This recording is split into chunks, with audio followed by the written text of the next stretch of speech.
things about these attacks. A lot of people in the US don't know this, but the Iranian people like the attacks. They wanted the US to attack them because they hate the regime. And I've even seen videos of people that they're right by their house got bombed, and there's this lady that's talking to she's not showing her face, but she's showing the damage to her house. She said they just bombed by our house, it got damaged, and if they even killed me, these attacks are justified because they killed our children a few months ago. Oh, yeah. And the regime deserves it. Yeah, a mother or father that lost their kids, they don't care anymore. And this wasn't... You've taken everything from them. This wasn't their specific children, but she said it's the because same idea. Our children, our country's children, they killed those young people in the streets. And she said, even if they killed me, it's okay.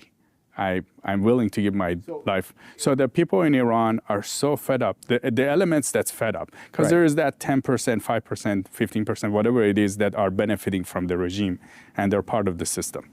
So those people that are not, they're really fed up, they want change. And after the killing, they've kind of hit this dead-end place where they don't know what to do, how to fight the regime. And they are thankful for this bombing. So that's my point, that they don't have weapons. We're not going to go on the ground there.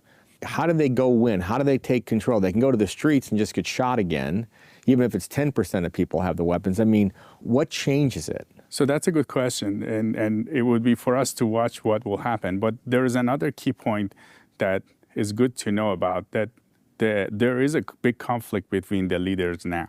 There is the government, which is like usually runs everything, but it's really not really the government. So there's a president, there's different ministries, there's different secretary of state, secretary of foreign affairs, but they are really not, a lot of times they don't have a lot of power.